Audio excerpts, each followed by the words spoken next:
नमस्कार, मेरा नाम विनोद लांबा है। ITV नेटवर्क आप देख रहे हैं। खास मुलाकात दिल्ली की शख्सियत से कराते हैं जो बिजवासन में चुनाव लड़ रहे हैं। पहले नजफगढ़ के विधायक हुआ करते थे और 2 बार विधायक रहे, लेकिन आम आदमी पार्टी का साथ छोड़ के और मंत्री पद छोड़कर अब बिजवासन में भाजपा के उम्मीदवार बनकर आए हैं। मुकाबले में इनके साथ सुरेंद्र भारद्वाज हैं आम आदमी पार्टी से और कांग्रेस से देवेंद्र कुमार सहरावत साहब। तो गहलोत साहब, मुकाबला किससे है आपका? मेरे ख्याल से मुकाबला जो है वो इस बार किसी से नहीं है। इस बार दिल्ली की जनता ने बिल्कुल मन बनाया हुआ है कि इस बार भाजपा को लेके आना है, क्योंकि 10 साल जो आम आदमी पार्टी का रूल रहा उससे लोग बिल्कुल परेशान हैं, बहुत ज़्यादा दुखी हैं। यहाँ की हालत देख लीजिए, मतलब मेन रोड से यहाँ आने में मतलब मुझे तो लगा कि हम पहुंच ही नहीं पाएंगे। मैं तो आपके कैंपेन की तारीफ कर रहे थे, मैं कि कहीं भटक तो नहीं गई, आप गए कहाँ है प्रचार करने? नहीं, पर ये देखिए, ये मतलब यहाँ का विकास आप देखिए, ना सड़क है, ना पानी है, ना सीवर है, ना लाइट है, और मतलब ऐसी हालत में लोग कैसे रह रहे हैं, मतलब ये बड़ी हैरानी की बात है। और ये हालत है 10 साल के बाद। वो पार्टी जिसने कहा था कि भाई हम आम आदमी के लिए काम करेंगे, पानी देंगे, बिजली देंगे, आज भी इस पूरी विधानसभा में अगर आप पूरा घूमें तो कहने को तो ये बिजवासन विधानसभा है, साउथ दिल्ली का पॉश एरिया माना जाता है। पॉश विधानसभा बोलते हैं इसको, बिजवासन विधानसभा को।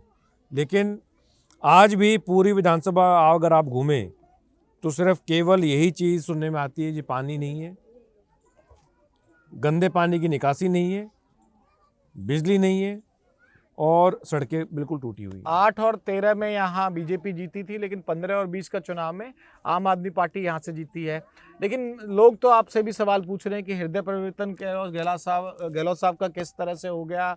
चुनाव आए, चुनाव से पहले हृदय परिवर्तन की वजह क्या बनी? आप तो बड़े करीबी नेता थे, झंडा लहराने वालों में नाम था, और ये भी कहा जा रहा था कि जब केजरीवाल साहब अंदर गए, सीएम बदलने की बारी थी, तो कैलाश गहलोत साहब को भी बनाया जा सकता था। नहीं, हृदय परिवर्तन ये कोई ऐसा नहीं होता कि भाई आप सुबह उठे और ऐसा लगा कि आप अब आम आदमी पार्टी छोड़ देंगे। ये काफ़ी समय से आहिस्ता आहिस्ता ये बिल्डअप हो रहा था, क्योंकि जो आम आदमी पार्टी का एक विजन था, जो आम आदमी पार्टी, मेरी तरह लाखों करोड़ों लोग जो हैं वो अपना अपना काम छोड़ के आए, हम अपनी वकालत छोड़ के आए, आम आदमी पार्टी से जुड़े, क्योंकि हमें लगा कि ये पार्टी ईमानदार पार्टी और लोगों के लिए काम करेगी, और ये और जो पॉलिटिकल पार्टीज हैं उससे अलग है।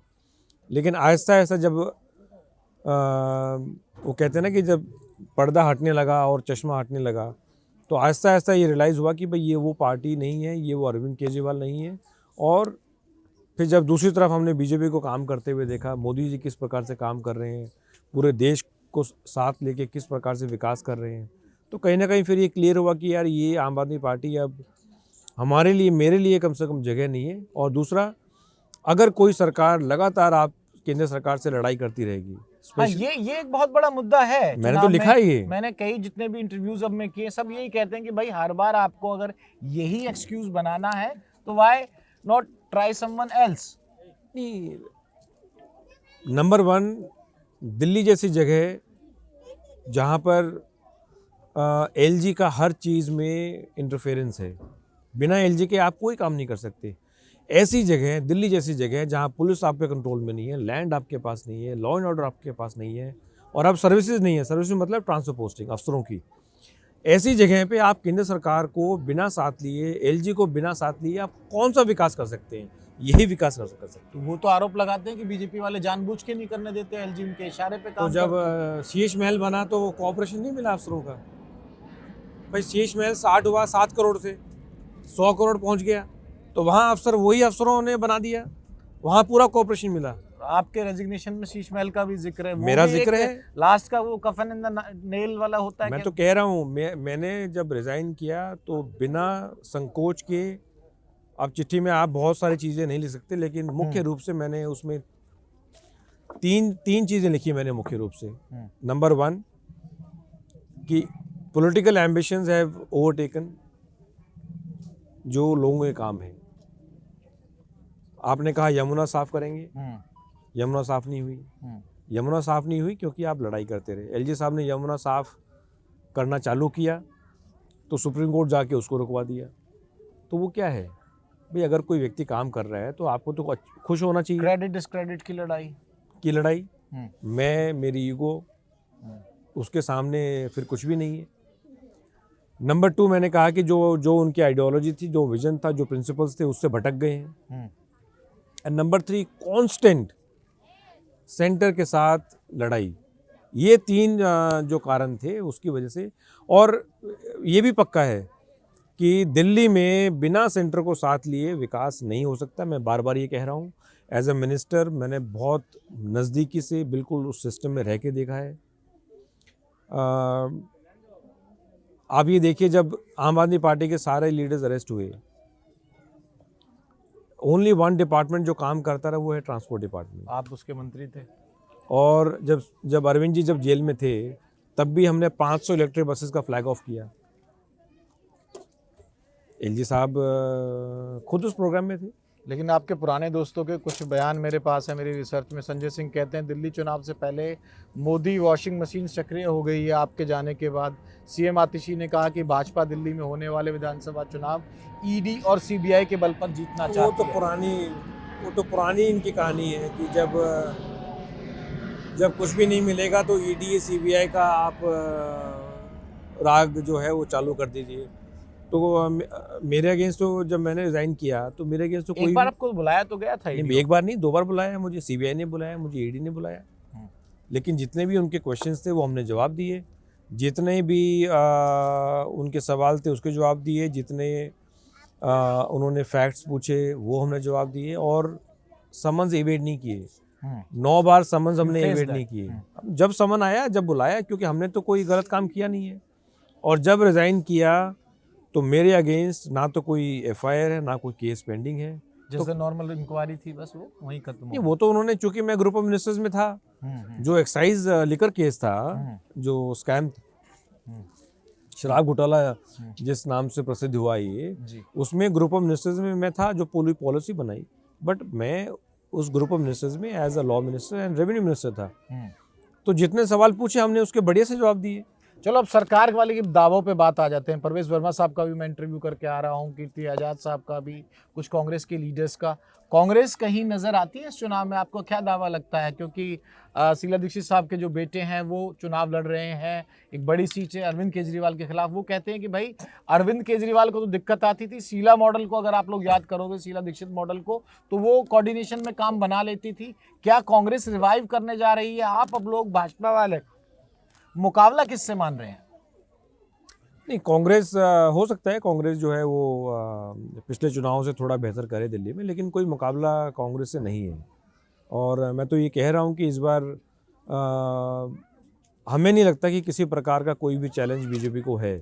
BJP is forming the government in Delhi और बहुत बढ़िया काम जो है वो करके दिखाएंगे। 3 बेसिस क्या है जब लगातार अरविंद केजरीवाल की सरकार यहाँ बन रही है और वो भी इतने ज़्यादा सीटों के साथ? 70 सीट पर एक तरह से क्लीन स्वीप हो जाता है। 7-8 सीट का आंकड़ा अगर छोड़ दिया जाए तो गहलोत साहब, आपके नज़र से इतना बड़ा रिवाइवल जो होगा बीजेपी को, जो आप लोग दावा कर रहे हैं बीजेपी के लीडर्स, उसका आधार क्या है?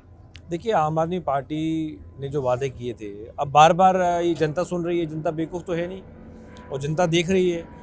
और मैं तो ये कह रहा हूँ कि आम आदमी पार्टी ने ये कहा था कि भाई अगर हम विकास नहीं करेंगे तो हमें वोट मत देना। तो इस बार तो विकास पे चुनाव नहीं लड़ रहे हैं वो। इस बार कौन से विकास पे चुन रहे हैं? इस बार तो केवल डर के नाम पे चुनाव लड़ा जा रहा है।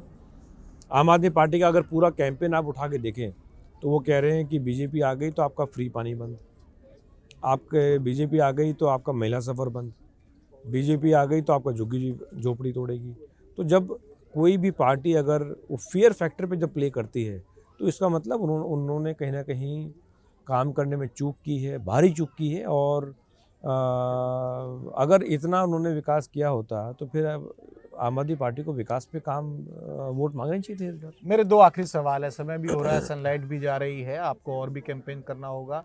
फ्रीबीज का नाम आप लोग अक्सर दिया करते थे। मैं महाराष्ट्र चुनाव का भी काफ़ी क्लोज नज़र रखी और हरियाणा से मैं आता हूं तो हरियाणा पर मैं खुद ही एक्सटेंसिवली गया। जिन योजनाओं की जिक्र किया जाए, इसके अलावा मध्य प्रदेश की बात कर ली जाए, तो फ्रीबीज तो देना भाजपा ने भी शुरू कर दिया। और अगर मैं गलत नहीं हूँ, आप मुझे करेक्ट कर दीजिएगा, मेरे जो रिपोर्टर्स हैं, मेरे साथी हैं नेटवर्क के, वो बता रहे हैं कि जो भाजपा का संकल्प पत्र आएगा, आप लोग घोषणा पत्र नहीं बोलते हैं, संकल्प पत्र बोलते हैं, उसमें आप भी ऐसे लोक लुभावने और फ्री वीज वाले वादे करने वाले हैं। और केजरीवाल साहब तो साफ कह रहे हैं कि हाँ जी, हम तो फ्री की रेवड़ी बांटेंगे। देखिए, महाराष्ट्र में, हरियाणा में, एमपी में लाडली स्कीम चल रही है जी। तो अगर आप उसको फ्री भी कहना चाहते हैं तो कहिए। नहीं, मैं नहीं कहना चाहता। बीजेपी वाले तंज कसते थे अरविंद केजरीवाल पे कि आप फ्री की राजनीति, फ्री बांटने की राजनीति करते हैं। Then why BJP is taking the same stand? नहीं, जो फ्रीबी का कॉन्सेप्ट है ये कोई आज का थोड़ी है। आप करोड़ों रुपए का अनाज बांटते हैं, वो फ्रीबी नहीं है क्या? आज से बट रहा है क्या? आप राशन देते हैं लोगों को, फ्री देते हैं ना, तो वो आज का थोड़ी है। आप सरकारी अस्पताल में जाते हैं दवाई लेने के लिए, तो दवाइयाँ तो फ्री मिलती हैं। मनरेगा बहुत लंबे समय, मनरेगा बहुत टाइम से है, तो ये कोई कॉन्सेप्ट नया नहीं है। ये तो फ्रीबी का नाम उसको दे दिया है। आप बुजुर्गों को पेंशन देते हैं तो वो फ्री भी नहीं है क्या? आप विडो पेंशन देते हैं, ये आज के थोड़ी है। ये तो शायद तब, मेरे ख्याल से, तो if I am not wrong, probably 1960s 1970 से स्टार्ट हुआ। तो वो कहा जाता है कि people who do not have more in real life, they should have more in law. मतलब कानून उनके लिए होना चाहिए। तो हम तो कह रहे हैं कि जो हमारा देश है वो कहीं ना कहीं उसमें सोशलिस्ट और वाला एंगल भी है। जन कल्याण जो योजनाएं हैं, तो दिस इज नथिंग न्यू। ये तो इसको सिर्फ राजनीति के हिसाब से इसको मोड़ा तोड़ा जाता है। बट मेरे हिसाब से people who are from weaker sections India में हर टाइम उस सेगमेंट को हमेशा मजबूत किया गया है ताकि they can compete as equals. और there is nothing wrong, at least मेरा हमेशा ये व्यू रहा है। आप सिर्फ इंडिया की बात क्यों कर रहे हैं? आप यूरोप जाइए, medical services and specially if you have a look at the Canadian and जो स्कैंडिनेवियन कंट्रीज़ हैं, वहाँ पर right from a child is conceived से लेके जब तक बच्चा कॉलेज पास नहीं कर जाता है, कमाने लायक। और कनाडा में तो अगर आप कमा नहीं रहे हैं तो आपको पेंशन मिलती है, बेरोजगारी भत्ता। तो आपका सोशल सिक्योरिटी सिस्टम किसी भी देश में इतना मजबूत होना चाहिए कि किसी भी व्यक्ति को should not worry about basic needs. लेकिन केजरीवाल साहब भी हार नहीं मानेंगे। उन्होंने कभी पूर्वांचलों का मुद्दा उठा दिया और जाट ओबीसी में केंद्र की सरकार मेंशन करके दे और उस हिसाब से दिया जाए। इस पर मैं आपका जरूर जवाब चाहूंगा। अब वो जाटों की आवाज उठा रहे हैं और नया कार्ड खेल रहे हैं, तो गहलोत साहब क्या कहेंगे? मुझे बड़ी खुशी होती कि जाटों की आवाज़ वो 2015 में उठाते, वो 2020 में उठाते। मैं तो खुद एक जाट कम्युनिटी से आता हूँ और बिल्कुल जो ग्रामीण क्षेत्र है वहाँ से आता हूँ। तो हमने तो खुद उनको कितनी बार कहा जी आप ये मुद्दा उठाइए, तब उनका समय नहीं था। जब बिल्कुल चुनाव सर पे आ गया और बाहरी दिल्ली स्पेशली में जाटों की काफ़ी बड़ी संख्या है, इस विधानसभा में बड़ी संख्या है। आप जिससे पहले आप लड़ते थे, जिससे पहले नजफगढ़, मुंडका, नरेला, पूरा चले जाइए आप, महरौली, पूरी जितनी बाहरी दिल्ली है। और उनको ऐसा भी हमेशा लगा कि जाट आम आदमी पार्टी को वोट नहीं करते हैं। लेकिन अब जब उनको बिल्कुल सर पे आ गई और ऐसा लगा कि भाई अब सत्ता जा रही है, कुर्सी जा रही है, तो फिर अब वो सिर्फ राजनीति करने के पॉइंट ऑफ व्यू से अब उनको जाटों की याद आ गई। और मुझे लग रहा है कहीं ना कहीं वो चुनाव भी जाट से हारेंगे। अच्छा, परवेज वर्मा की आप जीत की और प्रेडिक्शन कर रहे हैं, मुझे लग रहा है अब। अच्छा, मेरा आखिरी सवाल, यहाँ आपका क्या प्रेडिक्शन है अपनी सीट को लेकर, किससे मुकाबला? और ओवरऑल अगर आप भाजपा को लेकर इतने ही आश्वस्त हैं तो कैमरा आपके सामने है, व्हाट्स योर टेक, कहाँ भाजपा खड़ी है इस चुनाव में और आपकी सीट से शुरू करते हुए? नहीं, बिजवासन विधानसभा हम अच्छे मार्जिन से जीतेंगे, भाजपा जीतेगी। और मुझे पूरा यकीन है कि इस बार हर एक दिल्ली वासी ये चाहता है कि विकास हो। ये लड़ाई झगड़ा जो चल रहा है लगातार पिछले 10 साल से, ये बंद हो। और केंद्र सरकार और एलजी को साथ लेके हर एक दिल्ली वासी चाहता है कि असली जो विकास है, और आज भी 3 जो बेसिक नीड्स हैं, हर दिल्ली वासी उस चीज़ से जूझ रहा है, चाहे वो पानी का है, चाहे गंदे पानी के निकास का है, चाहे बिजली है और चाहे सड़क नाली है। तो मुझे आई एम 100% कॉन्फिडेंट कि BJP is forming government in Delhi this time. Any prediction about the seats? नहीं, अच्छे with clear majority BJP will form the government. अच्छा, एक ये इसी में छोड़ते हुए जो इतना आप लोग कह रहे हो कि भाई रास्ता रुक जाता है, काम रुक जाता है, डबल इंजन का बनाएंगे, अगर वो सिंपैथी कार्ड अरविंद केजरीवाल के लिए चल गया, उसके फेवर में चल गया और वो लोगों को ये समझाने में कामयाब रहे कि भाई मेरी काम करने की नीयत है, ये भाजपा वाले काम नहीं करने दे मैंने। भाई अगर हर चीज़ में यही बोलना है कि ये काम नहीं करने दे रहे, सरकार क्यों बना रहे हो, मुझे ये समझ नहीं आ रहा। मतलब देखो, हम जब मैं सिंपैथी पे आऊँगा हम जब 2015 में राजनीति में आए तो हमने ये समझाने की कोशिश की उस टाइम कि जी ये काम एमसीडी का है।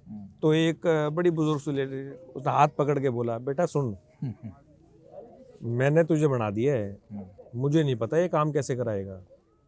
ये चीज़ होती है। फिर एक पढ़े लिखे व्यक्ति जो बढ़िया नौकरी कर रहा है, हमने उनको समझाने की कोशिश, बोले जी, हमने कहा जी ये साफ़ सफाई का तो काम एमसीडी का है।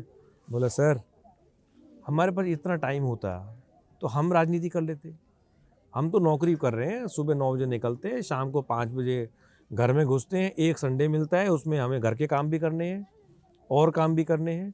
We don't have time for all this. इसी में एक चीज़ जोड़ दूं, मेरा अभी लेटेस्ट जो उदाहरण रहा है, मेरा जो एक्सपोजर रहा है हरियाणा चुनाव में, आप यकीन करेंगे कि जो बीजेपी सिटिंग गवर्नमेंट थी वो तो तीसरी बार हैट्रिक बनाकर आ गई, लेकिन एंटी इनकम्बेंसी की जो चाबुक है, एंटी इनकम्बेंसी जो कांग्रेस के विधायक बैठे हुए थे या फिर इनेलो के विधायक बैठे हुए थे, उन पर भी रहा। और ये बात मैं कहीं ना कहीं इससे कोरिलेट कर रहा हूँ कि ये हरियाणा में मैंने खुद अपनी आंखों से देखा है कि सीधा कंसर्न ये है कि हमने चुन के दे दिया, आपकी सरकार है नहीं है, आप अगर सिटिंग पे हो। ये होता है, ये हारे हैं बहुत से ऐसे। नहीं, मैं आपको वही समझाने की कोशिश कर रहा हूँ। देखिए, आप जब किसी भी इलाके से कोई व्यक्ति आपको नेता बना के भेजता है तो लोगों की जो एक्सपेक्टेशन है वो ये होती है कि यार हमने इनको चुन के भेज दिया, विधानसभा भेज दिया, पार्लियामेंट भेज दिया, अब हमारी जो प्रॉब्लम है वो इनकी ड्यूटी है सुलझाने की, ना कि बहाने बताने की कि जी ये काम इसका है, ये काम इसका है। मैं दावे के साथ कह सकता हूँ कि अगर 2015 के बाद अगर आम आदमी पार्टी सेंटर से मोदी जी के साथ अगर सही तालमेल के साथ सुर और ताल अगर दोनों बढ़िया मिलते तो दिल्ली देश की राजधानी है, ये कहाँ से कहाँ मोदी जी के सपोर्ट से, सेंटर के सपोर्ट से पहुँचती, खूब पैसा भी मिलता, खूब और तरह की चीज़ें मिलती। दूसरी बात, आपने बात की सिंपैथी की, तो मैं पूछना चाहता हूँ आपसे और पूरी आम आदमी पार्टी से, इतने बड़े नेता, मुझसे मत पूछो जी, वहाँ पूछो आप। तो मैं सभी से पूछ रहा हूँ भाई, इतने बड़े नेता और जो कह रहे हैं हमने आम आदमी के लिए पता नहीं इतने सारे काम किए, तो जब अरविंद केजरीवाल जी अरेस्ट हुए तो जन सैलाब आ जाना चाहिए था सड़कों पे। कितने लोग सड़कों पे उतरे? एक। दूसरा, मैं ये पूछना चाहता हूँ कि लोकसभा चुनाव के दौरान जब सुप्रीम कोर्ट ने बेल दी, 2 हफ्ते बेल दी शायद, तो उन्होंने कहा था कि अगर आप चाहते हो कि मैं जेल ना जाऊं तो आप दिल्ली में मुझे सातों की सातों सीट जिता दो। ये बयान था। तो कौन सा सिंपैथी कार्ड हुआ? ये जो जनता खड़ी है ये बेवकूफ़ नहीं है, ये बहुत समझदार है। अभी पीछे बहन जी कह रही थी, मैं न्यूज़ चैनल देखती हूँ, आप सोचिए जिस जगह, आ रही है भाई बात नेताजी जो कह रहे हैं, आप सोचिए जिस जगह सड़क नहीं है, पानी नहीं है, बिजली नहीं है, पहुँचने के लिए आपके बड़े मजबूत घुटने और टांगे चाहिए। ये बड़े जो बुजुर्ग है वो तो बेचारा सड़क से यहाँ नहीं पहुँच सकता, वहाँ के लोग कह रहे हैं जी हम न्यूज़ देखते हैं। तो अवेयरनेस है, मोबाइल फ़ोन सबके पास है आजकल, सब कनेक्टेड है, तो सिंपैथी का कोई सिंपैथी कार्ड, ये सब समझ चुके हैं कि अरविंद केजरीवाल जो है वो क्या चीज़ है। बहुत बहुत शुक्रिया गहलोत साहब, आपने लंबी विस्तार से बातचीत की। तो ITV नेटवर्क पर तमाम मुलाकात आपकी कराएंगे और गहलोत साहब ने जो उन पर सवाल थे उसका भी जवाब दिया, और जब छोड़ कर आए हैं पुराना घर तो कुछ सवाल उनके लिए भी छोड़ दिए हैं। नमस्कार।